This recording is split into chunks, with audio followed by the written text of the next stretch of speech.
ॐ नमो भगवते वासुदेवाय। ॐ अज्ञानतिमिरान्धस्य ज्ञानाञ्जनशलाकया चक्षुरुन्मिलितं येन तस्मै श्रीगुरवे नमः। हरे कृष्णा। सब भक्तों का स्वागत है प्रातःकालीन श्रीमद् भागवतम के पाठ में। हम श्रवण कर रहे श्रीमद् भागवतम का चतुर्थ स्कंद अध्याय 27वां। पुरंजन राजा इसके पुरी के ऊपर किस प्रकार से चंडवेग का आक्रमण होता है। राजा ने बहुत सारे पुत्र यानी 1100 पुत्रों को जन्म दिया और 110 पुत्रियों को भी जन्म दिया। इन सबके पालन के लिए और प्रजा के कल्याण के लिए उस राजा ने क्या किया, इसको नारद मुनि बताते हैं राजा प्राचीन बरिषद से। इजे च क्रतुभिर्घोरैः दीक्षितः पशुमारकैः देवान् पितॄन् भूतपतिन् आनाकामो यथा भवान्। दीक्षितः पशुमारकैः घोरैः क्रतुभिः नानाकाम भवान् यथा देवान् पितॄन् भूतपतिन् इजे।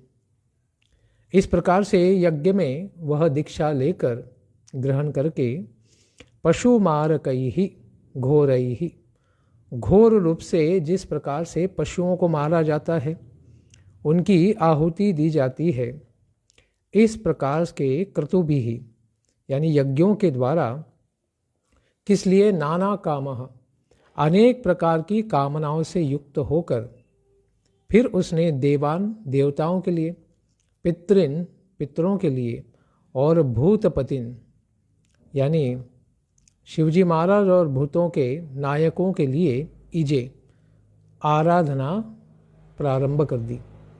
अनेक प्रकार के यज्ञ उसने किए। जो प्राचीन बलिशत का कार्य था उसी प्रकार से यहाँ पर इतिहास में बताया जा रहा है कि पुरंजन भी इसी प्रकार के यज्ञ करने में स्वयं को व्यस्त रखता था और इस प्रकार से वह मिथुनी भाव में और किस प्रकार से फंसता गया उसको बताते हैं। युक्तेष्वेवं प्रमत्तस्य कुटुम्बासक्तचेतसः आससाद स वै कालो यो प्रियः प्रिययोषिताम्। एवं युक्तेषु प्रमत्तस्य कुटुम्बासक्तचेतसः स वै कालः आससाद यः प्रिययोषिताम् अप्रियः। इस प्रकार से अपने प्रमत्त अवस्था में और कुटुंब से आसक्त होने की चेतना के कारण असावधान और परिवार के में ही आसक्त रहने वाला वह पुरंजन, वह ये नहीं जान पाया कि किस प्रकार से कालः आससाद, काल जो है वो आ गया है जो प्रिय योषिताम अप्रियः, मिथुनी भाव में जो पति पत्नी साथ में जुड़े हुए हैं या आसक्त हो चुके हैं, या फिर उन पुरुषों के लिए जो स्त्री लंपट हैं, स्त्रियों में ही आनंद लेते, उनके सहवास में हर प्रकार का आनंद प्राप्त करना चाहते हैं, इन लोगों के लिए प्रिय योषिताम, योषित यानी स्त्री, वो जिसको प्रिय है वह प्रिय, प्रिय योषिताम अप्रिय, ऐसा अप्रिय समय आ गया। उस अप्रिय समय को क्या कहते हैं? जरा। जरा यानी वृद्धत्व या बुढ़ापा। इस बुढ़ापा में वह यौन संबंध से शक्ति न होने के कारण किसी भी प्रकार का आनंद नहीं प्राप्त कर पाता है। इस प्रकार से उसके पुरी के ऊपर जो 9 द्वारों से बनी हुई पुरी है, इस पर एक बार आक्रमण हुआ। चंडवेग इति ख्यातो गंधर्वाधिपतिर्नृप गंधर्वास्तस्य बलिनः षष्ट्योत्तरशतत्रयम्। नृप चंडवेग इति ख्यातः गंधर्वाधिपतिः तस्य षष्ट्युत्तरशतत्रयम् बलिनः गंधर्वाः संति। ऐसा जो राजा था उस पर चंडवेग इति ख्यातः गंधर्वाधिपति, गंधर्वों का एक राजा अधिपति, उसका नाम था चंडवेग। उसके अधीन कितनी सेना थी? तो कहते हैं षष्टयुत्तर शतत्रयम्, 360 अत्यंत बलवान गंधर्वा संति, गंधर्व उसके साथ थे।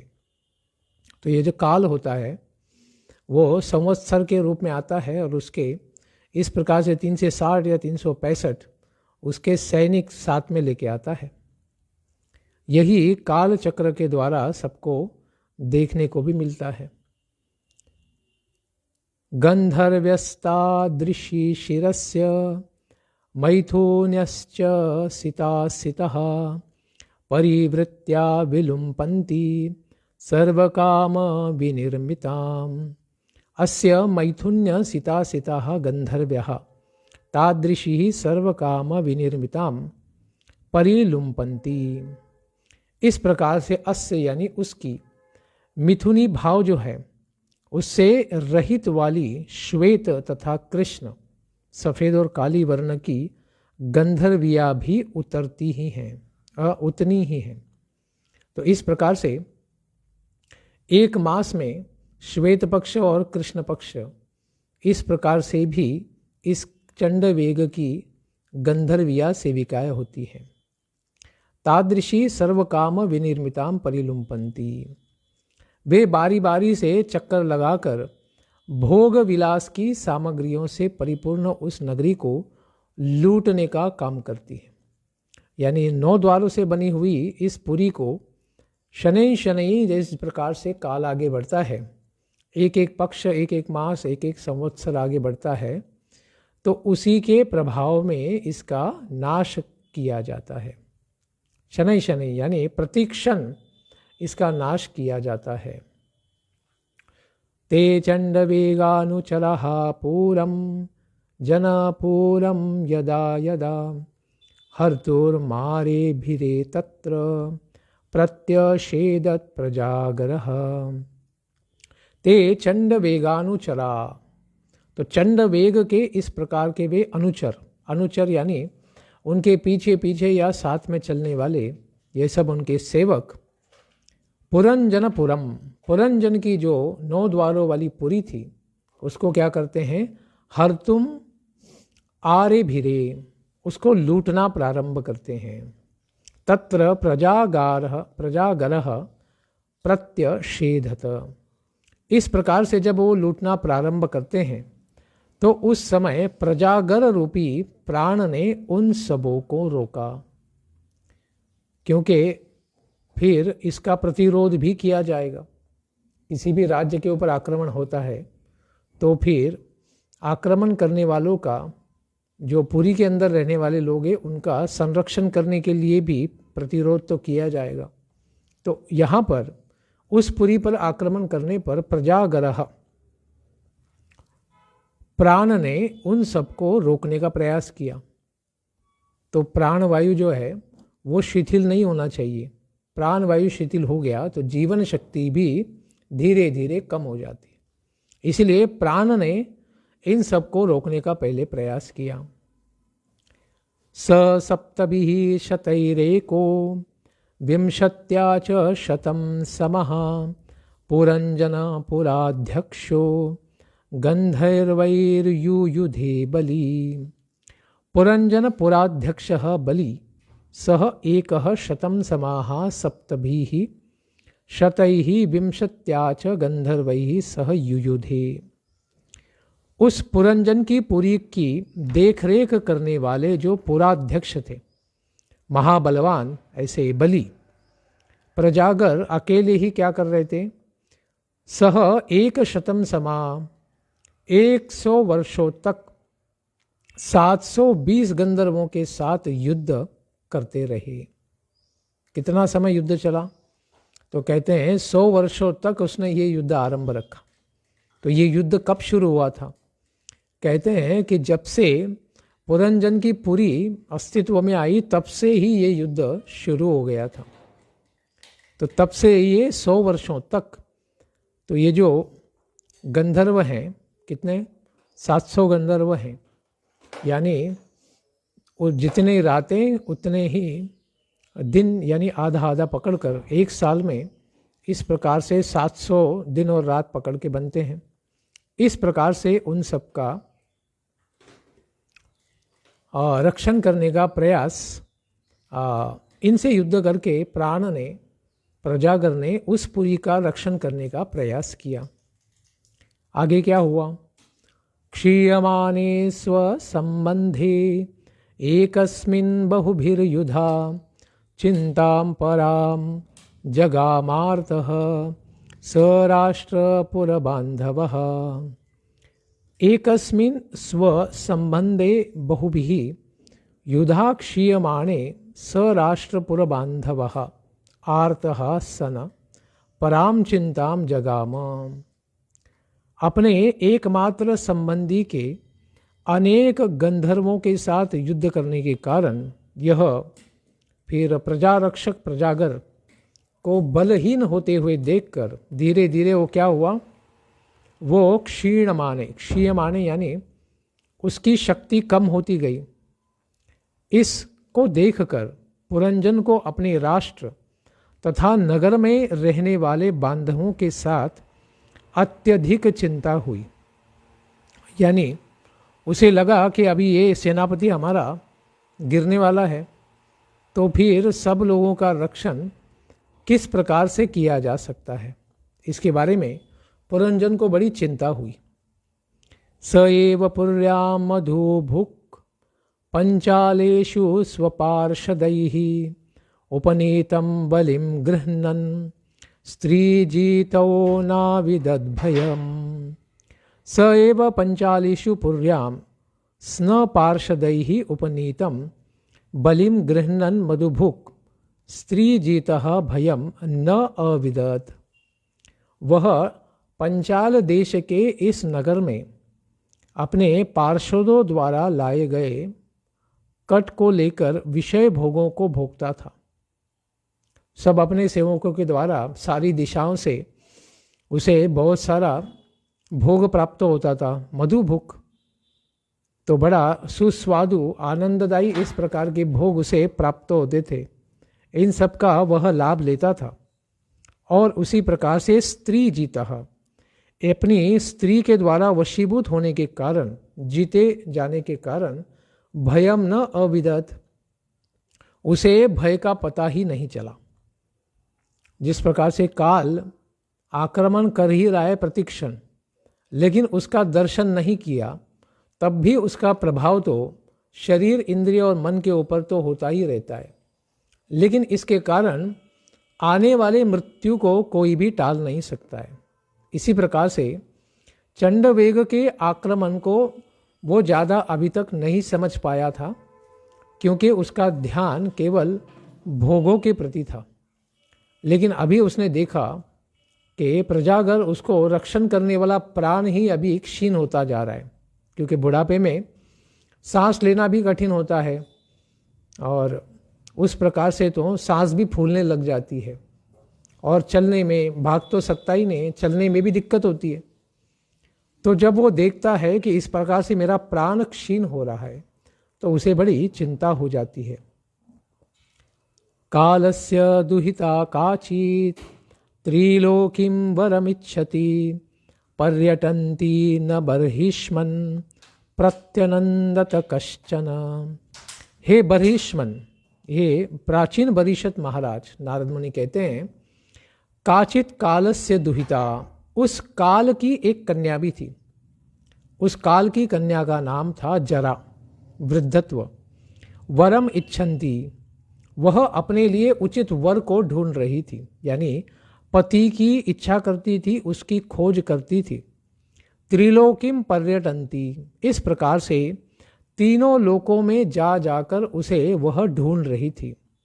कश्चन न प्रत्यनंदत, किंतु क्या हुआ, किसी ने भी उसको स्वीकार नहीं किया। बुढ़ापे को कौन स्वीकार करना चाहेगा, रोगों को कौन स्वीकार करना चाहेगा। तो इस प्रकार से उस पुत्री को, जरा को कोई भी स्वीकार नहीं कर रहा था। इसीलिए उसे क्या कहा जा सकता है? दुर्भाग्येनात्मनो लोके विश्रुता दुर्भगेति चा दुर्भगेति सा या तुष्टा राजर्षयेतु वृत्तादात् पूरवे वरम्। आत्मनो दौर्भाग्यात् लोके सा दुर्भगा इति विश्रुता या वृता तुष्टा सती राजर्षये पूर्वे वरम अदात। इस प्रकार से अपने दुर्भाग्य के कारण ही, दौर्भाग्यात पंचमी है, अपने दुर्भाग्य से वह लोक में यानी सब लोकों में दुर्भगा इति विश्रुता, दुर्भागी, जिसका भाग्य बड़ा मंद है या फिर बड़ा दुखदाई है, इस प्रकार से विश्रुता यानी विख्यात हो गई। या वृता तुष्टा सती, उसका एक बार राजर्षि पुरु ने स्वीकार किया। यह हम भागवत में भी और महाभारत से भी जानते हैं कि पुरु महाराज ने उसको स्वीकार किया था अपने पिता महाराज को सुखी करने के लिए। उनके पिता महाराज थे ययाति, और ययाति ने जब अकाली वृद्धत्व प्राप्त किया था अपने ही ससुर शुक्राचार्य के शाप के कारण, तो वह जवानी में ही वृद्ध होने के कारण फिर पुनः 1000 साल के लिए जवान होने के लिए अपने पुत्र पुरु को अपना वृद्धत्व दे देते हैं, और उससे 1000 साल के लिए जवानी को उसने प्राप्त कर लिया था। और बाद में फिर 1000 साल के बाद भोगों को भोगने के पश्चात पुरु को अपना यौवन वापस कर दिया था, और सारे भारतवर्ष का राजा बनने का भी आशीर्वाद उसको दे दिया था। इस प्रकार से उस जरा को एक बार राजर्षि पुरु ने तो स्वीकार किया था, तो वह प्रसन्न होकर उनको राज्य का वरदान दी। तो जरा बड़ी प्रसन्न हो गई कि संसार में मुझे तो कोई स्वीकार नहीं कर रहा है, लेकिन ययाति पुत्र पुरु ने मुझे स्वीकार किया था। इसीलिए उसके ऊपर स्वीकार करने के कारण, बड़ी प्रसन्न होने के कारण जरा देवी ने यह आशीर्वाद प्राप्त करवाया महाराज पुरु को कि वही और उनके ही बाद में आने वाले जो वंशज रहेंगे वे सब ही भारतवर्ष का राजा करके भोग करेंगे या सेवा करेंगे। इस प्रकार से उसे आशीर्वाद दिया गया था, क्योंकि अपने पिता की काम इच्छा को पूर्ति करने के लिए उसने 1000 साल के लिए अपने यौवन का बलिदान किया था। इसीलिए उसके ऊपर ये कृपा प्राप्त हुई थी। फिर आगे क्या होता है? कदाचित अटमाना सा ब्रह्मलोकान महिम गतम वव्रे बृहद व्रतम माम तु जानाति काम मोहिता। कदाचित एक बार सहसा ऐसा हुआ, अटमाना काम मोहिता, घूमते घूमते काम के द्वारा मोहित होने के कारण सा ब्रह्मलोकात, सा यानी वह, यानी जरा देवी काल की पुत्री, ब्रह्मलोकात, ब्रह्मलोक से महिमगतम, भूलोक में आए हुए, बृहद व्रतम जानाति माम जानती तू बब्रे। इस प्रकार से भूलोक में जो आ गई थी वह जरा देवी, उसे देखकर, उसी को नैष्टिक ब्रह्मचारी जानकर भी उसने उसका पति रूप में वर्ण कर लिया। इस प्रकार से एक नैष्टिक ब्रह्मचारी का उसने क्या कर लिया था? जो बृहद व्रत है, यानी नैष्टिक यानी जो कभी भी विवाह नहीं करते हैं या अपने वीर्य को नाश नहीं करते हैं, ऐसे ब्रह्मचारी को नैष्टिक ब्रह्मचारी कहते हैं। और कुछ समय के बाद जो बाद में विवाहित हो जाता है उसे उपकुर्वाण ब्रह्मचारी कहते हैं। तो इस प्रकार से नैष्टिक ब्रह्मचारी को भी उसने पति रूप में वर्ण कर लिया था। मयि संरभ्य विपुलम मदाच्छापम सुदुःसहम स्थातुम अर्हसि नैकत्र मद्यांचा विमुखो मुने। मयि संरभ्य विपुलम सुदुहसम शापम अदात मद यांचा विमुखः मुने एकत्र स्थातुम न अर्हसि। तो वह ब्रह्मचारी कौन था? तो यहाँ नारद मुनि स्वयं थे। इसलिए कहते हैं मई, कि मेरे द्वारा संभ्रव्य विपुलम दुस्सहम सुदुस्सहम शापम अदात। तो मेरे द्वारा स्वीकार नहीं किए जाने पर, कि भाई हम तो ब्रह्मचारी हैं, हम तो विवाहित नहीं होने वाले हैं, तो हम आपका स्वीकार नहीं कर सकते। इस प्रकार से नारद मुनि ने जरा देवी को पत्नी रूप में स्वीकार नहीं किया, भले ही जरा देवी उनको स्वीकार करने के लिए तैयार थी। इस प्रकार से नारद मुनि ने उनको स्वीकार नहीं किए जाने पर फिर उन्होंने बड़ा क्रोध दिखाया कि अरे, मेरे जैसे सुंदरी को तुम स्वीकार नहीं करते हो, तो फिर दुस्सहम शापमदात। और बड़ा क्रोध होने के कारण उन्होंने नारद मुनि जी को बड़ा भयंकर, असह्य, ऐसा जिसको सहा नहीं जा सकता है, ऐसा शाप दे दिया। क्या शाप दे दिया? मदयांचा विमुखः मुने एकत्र स्थातुम न अर्हसि। कहते हैं कि तुमने, हे ब्रह्मचारी, बड़ा धार्मिक होने के बाद, भगवान का भक्त होने के बाद भी मुझ जैसे युवती को स्वीकार नहीं किया। इसीलिए मेरी प्रार्थना को स्वीकार नहीं करने वाले मुनि, हे नारद, तुम एक स्थान पर कहीं नहीं रह पाओगे। यानी अगर तुम्हें मेरे जैसे स्त्रियों से, लड़कियों से, युवतियों से बचना पड़ेगा, तो तुम एक जगह पर स्थिर नहीं हो पाओगे, यानी बारंबार तुम्हें स्थान बदलना पड़ेगा। इस प्रकार से संसार में तुम कभी स्थिर नहीं हो पाओगे। तो इस प्रकार का शाप दक्ष ने भी नारद मुनि जी को दिया था, जिसका हम विस्तार से श्रवण करेंगे श्रीमद् भागवतम के 6ठे स्कंद में। इस प्रकार से नारद मुनि जी को जो शाप मिला, वही शाप फिर संसार में जितने भी नैष्ठिक ब्रह्मचारी हैं, उन सबों ने भी उनके गुरु और आचार्य होने के कारण नैष्ठिक ब्रह्मचारी नारद मुनि का शाप अपने ऊपर थोड़ा थोड़ा स्वीकार किया। तो सारे ब्रह्मचारियों को अपने गृह में तो रह नहीं सकते, तो अपने गृह से तो पहले ही बाहर हो जाएंगे और फिर दूसरे स्थानों पर भी स्थिर नहीं हो पाएंगे, यानी उन्हें परिभ्रमण करना ही पड़ेगा। स्थानों को बारंबार बदलते बदलते ही जीवन यापन करना पड़ेगा, अपनी साधना करनी पड़ेगी। इसीलिए उसके पश्चात क्या हुआ? ततो विहत संकल्पा कन्यका यवनेश्वरम मयोपदिष्टमासाद्य बव्रे नामना भयम पतिम। ततः उसके पश्चात विहत संकल्पा कन्यका मया उपदिष्टम यवनेश्वरम भयम पतिम वव्रे। इसके पश्चात विहत संकल्पा, निराश होने के कारण वह कन्या फिर नारद मुनि जी के द्वारा कहे जाने पर उनका संकल्प करवाया कि आप यवनराज भय को ही अपना पति बना ले। यवन यानी जो गाय का मांस खाते हैं, वैदिक धर्म का पालन नहीं करते और हर प्रकार के गलीच्छ और गंदे कार्यों में लगे रहते हैं, इस प्रकार के जो यवन हैं, इनका जो राजा है यवनेश्वर, वो है भय।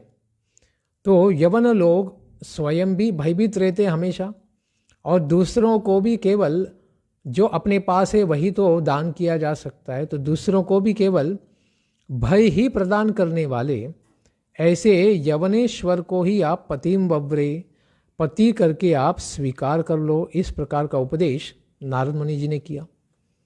फिर इसी प्रकार से उस जरा ने वैसे ही किया। नारद मुनि के आशीर्वाद से यवनों के राजा, यानी सारी व्याधियों के राजा, अधियों, मानसिक कष्ट, यह सारे रोगों का राजा है। क्योंकि जितने भी रोग होते हैं वो शरीर में तो कम कष्ट देते हैं, लेकिन उसका अनुभव मन में ज़्यादा होता है। तो इस प्रकार से आधियाँ, आध्यात्मिक क्लेश, यानी मन के द्वारा निर्मित होने वाला या मन में जिसका अनुभव किया जा सकता है, इस प्रकार से मानसिक कष्टों को, आदियों को व्याधियाँ यानी रोग ये ही यवन है। इन रोगों का राजा मानसिक कष्ट यानी भय, उसी को उसने पति रूप वर्ण कर लिया। आगे क्या हुआ? ऋषभम यवनानाम त्वाम वृणे वीरेप्सितं पतिम संकल्पस्त्वयि भूतानाम क्रीतः कील नरिष्यति। हे वीर, यवनानाम ऋषभम त्वाम इप्सितं पतिम वृणे त्वमपि कील भूतानाम कृतः संकल्पः न रिष्यति।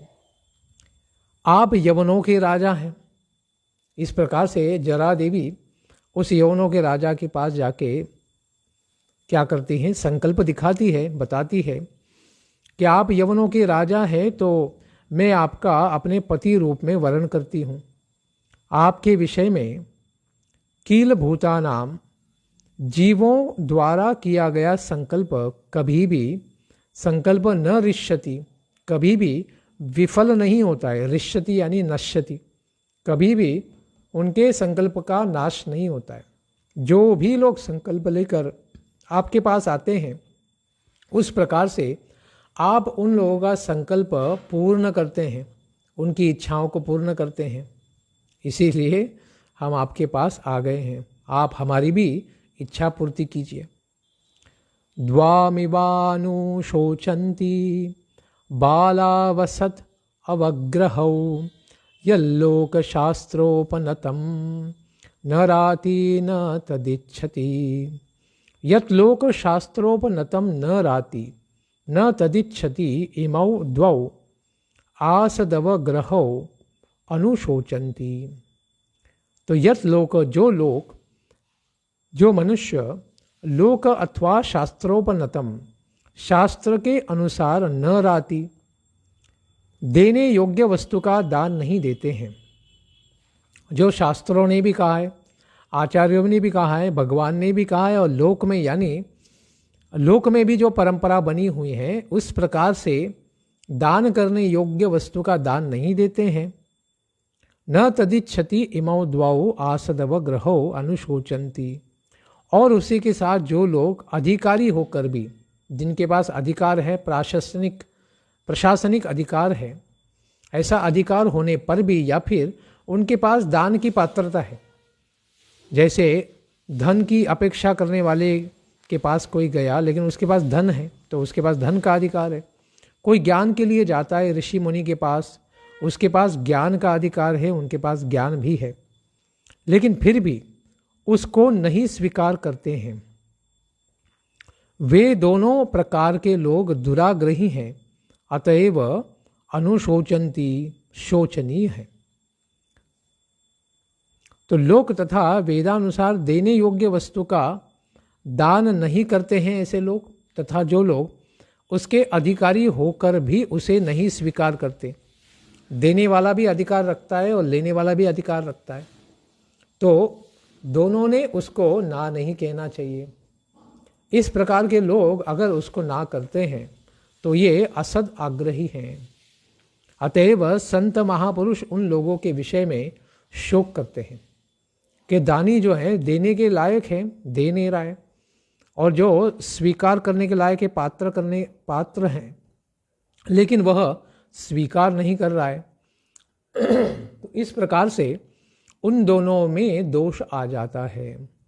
इसीलिए कहते हैं, अथो भजस्व मां भद्र भजतिं मे दया कुरु एतावान् पौरुषो धर्मो यदार्थाननुकंपते। अतः हे भद्र, हे कल्याणकारी मंगलमय पुरुष, माम भजस्व, तुम मुझे क्या करो? स्वीकार करो। भजति में दयाम कुरु, और मैं तो आपकी सेवा ही करना चाहती हूँ, तो आप दया करें। पौरुष धर्म एतावान, आप पुरुष हैं तो पुरुष को सर्वोत्कृष्ट धर्म यही है। यत आर्तान अनुकंपते, जो आर्त व्यक्ति हैं, दुखी है, लाचार है, दीन है, ऐसे व्यक्ति के ऊपर अनुकंपा दिखाए, दया करें, उसका उद्धार करें, उसके संकटों को दूर करें। कालकन्योदितवचो निशम्य यवनेश्वरः चिकीर्षुर्देवगुह्यं सस्मितं तामभाषत। यवनेश्वरः कालकन्योदितवचः निशम्य सः देवगुह्यं चिकीर्षुः सस्मितं ताम अभाषत। इस प्रकार से यवनों का वह ईश्वर यवनेश्वर काल कन्या के द्वारा कहे गए, उसके द्वारा उच्चारण किए गए वचनों को निशम्य वाणी को सुनता है। सह देव गुह्यम, और मृत्यु रूप देव गुह्य कार्य को चिकीर्षु यानी जो अपेक्षित कार्य है, उसकी अपेक्षा की जाती है कि उस प्रकार का भी कार्य हो। वह कार्य क्या है? मृत्यु। इसको करने के लिए सस्मितम यानी मुस्कुराते हुए ताम अभाषत, उस जरा देवी से उसने कुछ कहा। तो देवगुह्य मृत्यु है, लोगों को कहीं वैराग्य उत्पन्न न हो जाए इसीलिए देवगण उसको छिपाए रहते हैं। गुह्य क्यों कहा है? गुह्य यानी गुप्त, जो सब लोग जानते नहीं हैं। और देवगुह्य यानी देवताओं के द्वारा जिसको गुह्य किया गया है, छुपाया गया है, वह है मृत्यु। कौन सा मृत्यु है? तो सांसारिक आसक्तियों का मृत्यु यानी वैराग्य। तो सांसारिक जीवन से, काम भोगों की लोलुपता से किसी को गलती से वैराग्य न हो जाए, इसीलिए क्या किया जाता है? देवताओं के द्वारा छुपाए गए इस मृत्यु को, यानी इसका जो देव दर्शन सब लोग नहीं करते। किसका? मरणम, मृत्यु का सब लोग दर्शन नहीं करते। कोई भी मर गया तो तुरंत घंटे 2 घंटे में तुरंत उसको हम जला के आ जाते हैं। अलग प्रथाओं के अनुसार उसको भूमि में गाड़ दिया जाता है। यानी इस मरणम को ज़्यादा दर्शन कोई करे नहीं, क्योंकि जब लोग देखेंगे कि संसार में तो सब लोग मर रहे हैं, तो फिर सांसारिक भोगों से वैराग्य हो जाएगा।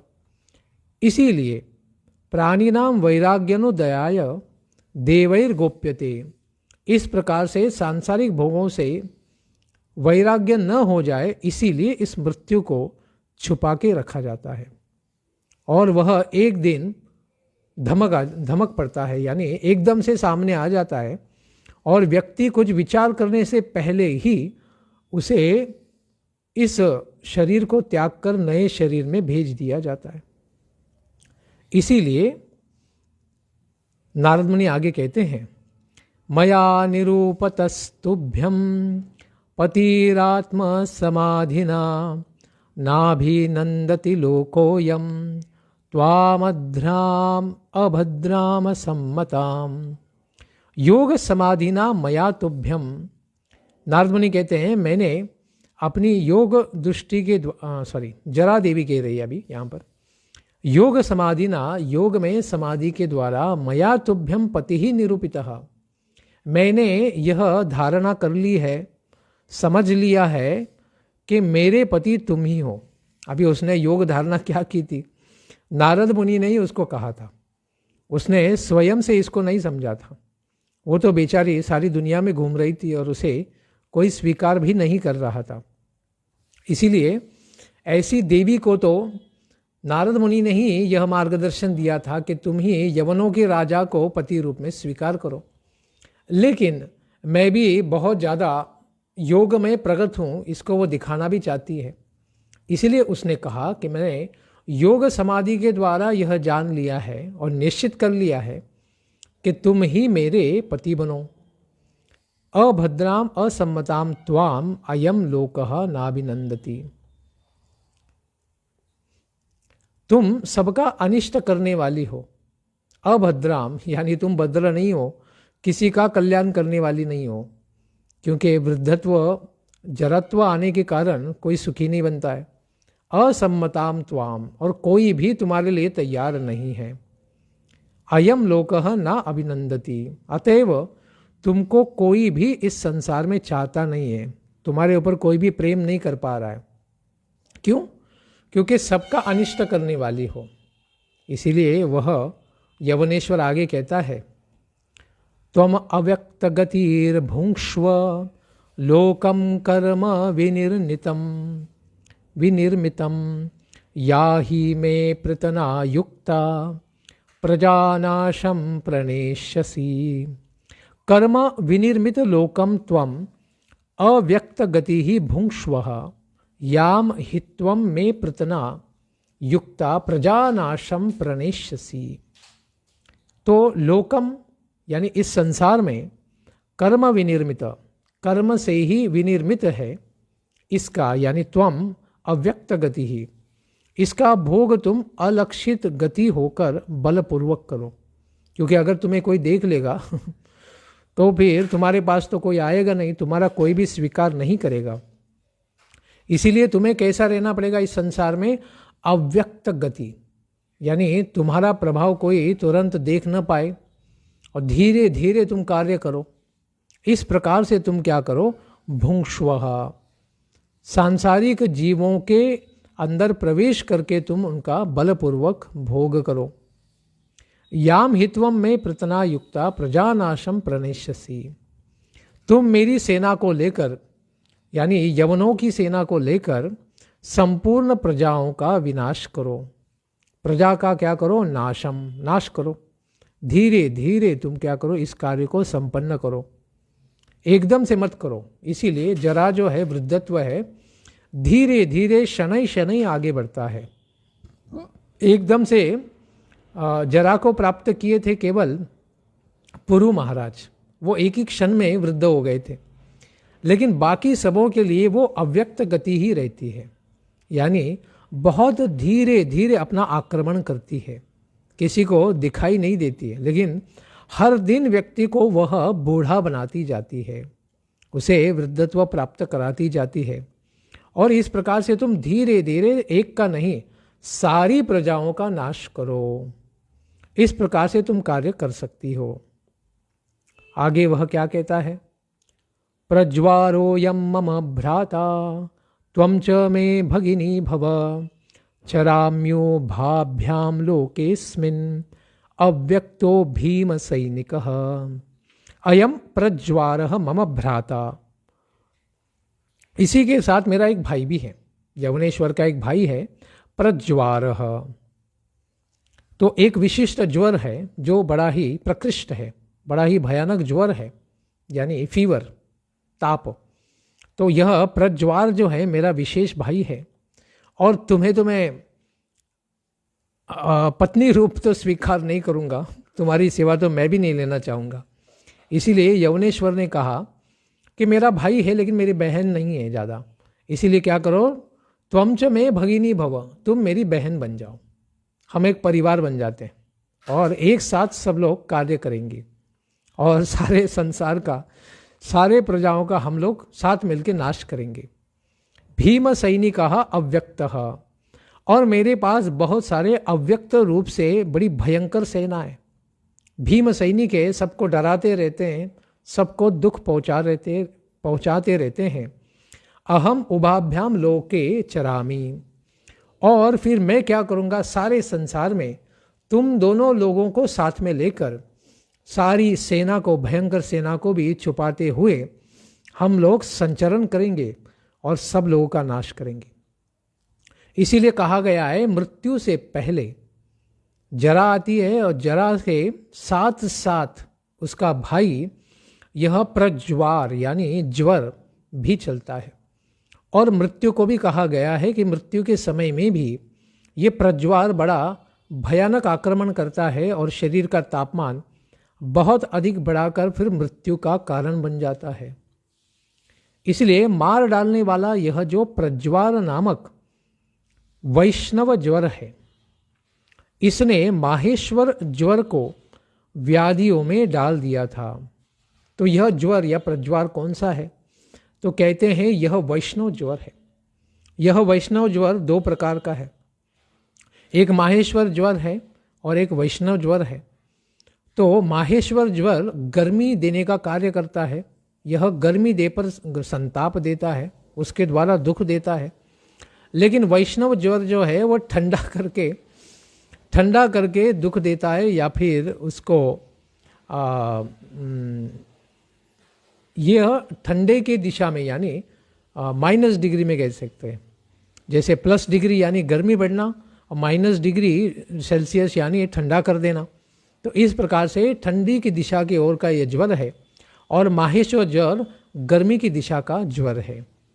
लेकिन एक बार जिसको हम दशम स्कंद की लीला में श्रवण करेंगे, जब शिवजी महाराज और भगवान का श्री कृष्ण का युद्ध हुआ था, तो भगवान महेश्वर ने अपने ज्वर को छोड़ा था और भगवान कृष्ण ने अपने ज्वर को छोड़ा था, वैष्णव ज्वर को।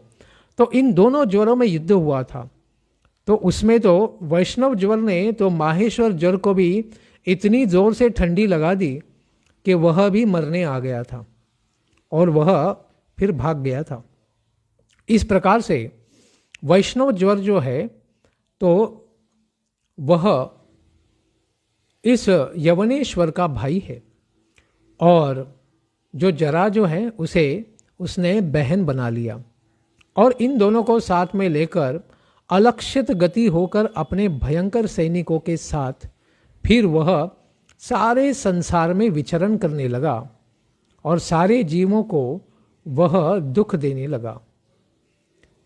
तो किस प्रकार से ये लोग संसार में आगे बढ़ते हैं और फिर पुरंजन की जो पुरी है, जो 9 द्वारों से बनी है, इसका किस प्रकार से नाश किया जाता है और आगे पुरंजन का क्या होता है, यानी आत्मा का अपनी पुरंजनी यानी देह को त्यागने के पश्चात आगे क्या होता है। जो काल प्रज्वार यानी यवनेश्वर प्रज्वार और जरा के साथ इनके प्रभाव में वह आत्मा एक शरीर को छोड़कर आगे कहाँ और कैसे बढ़ती है, इसको हम विस्तार से श्रवण करेंगे कल के प्रातःकालीन सत्र में। धन्यवाद। हरे कृष्णा। ग्रंथराज श्रीमद् भागवतम की जय। निताय गौर प्रेमानंदे। हरि हरि बोल। पुरंजन उपाख्यान की जय हो।